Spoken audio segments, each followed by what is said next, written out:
ଦୁଇ ଦିନ ପୂର୍ବେ ଅତାବିରା ଥାନା ଗୋଡ଼ଭଗା ଫାଣ୍ଡି କୁମାଲସିଙ୍ଗା ଗାଁରୁ ଗୋटे ଖବର ଆସିଥିଲା ଯେ ଜଣକର ଘର ବାଡ଼ିପଟେ ପ୍ରେମୀ ଯୁଗଲଙ୍କ ଝୁଲନ୍ତା ଶବ ଉଦ୍ଧାର ହୋଇଛି। ଆଜି ଏହାକୁ ନେଇ ଏକ ବହୁତ ବଡ଼ ଖବର ଆସିଛି। ମିଳିଥିବା ସୂଚନା ଅନୁସାରେ ମୃତ ଦୁଇ ଜଣ ହେଲେ ପିଙ୍କି ବଗର୍ତ୍ତି ଓ ହିମାଂଶୁ ଭୋଏ। ପିଙ୍କି ବଗର୍ତ୍ତି ନିଜ ଜାତିରେ ବିବାହ କରିଥିବା ବେଲେ ତାଙ୍କର ସନ୍ତାନ ସନ୍ତତି ଅଛନ୍ତି। ଗାଁର ଆଉ ଜଣେ ଯୁବକ ହିମାଂଶୁ ଭୋଏଙ୍କ ସହ ତାଙ୍କର ପ୍ରେମ ସମ୍ପର୍କ ଗଢ଼ି ଉଠିଥିଲା। ଏମିତିକି ଉଭୟେ ଗାଁ ଛାଡ଼ି ଚାଲି ଯାଇଥିଲେ।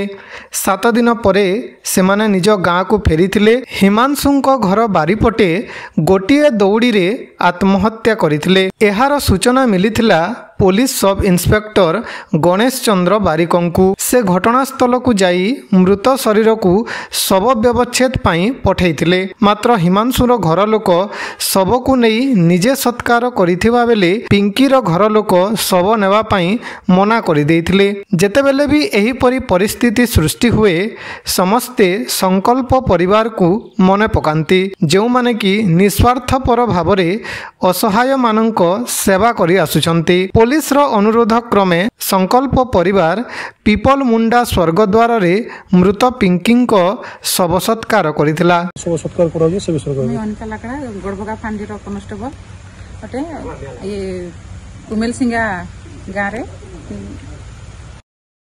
सुसाइड करथिले दुई जण। से भितरु झियो पिला के तांगर घर लोक नेबा लागि ना चाहले। से लेडीजटा होचे पिंकी बगर्ती।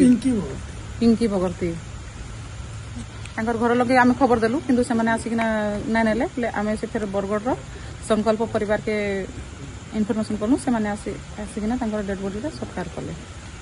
आगु निजर कास्ट बाहर अन्य कास्ट पिला संगे पलैला कहीकिना घर लोक नाई नेबार कि चाहले आते बुझेलु हेले भी नाई नेले। से शाशु शशुर माँ बापा छुआ पिला स्वामी सब अच्छा। जुहार जी रमेश संपादक संकल्प बरगढ़।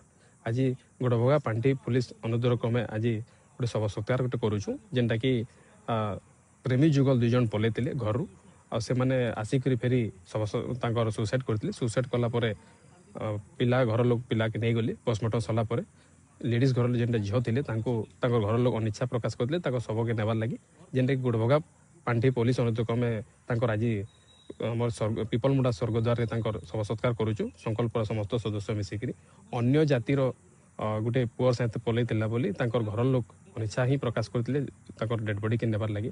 तो आम खबर पाइला संकल्प समस्त सदस्य आसिक जगह शव सत्कार करुचु। संकल्प परिवार खाली गोटे उद्देश्य सब बेले सदा सर्वदा असहाय सेवारे समर्पित। धन्यवाद।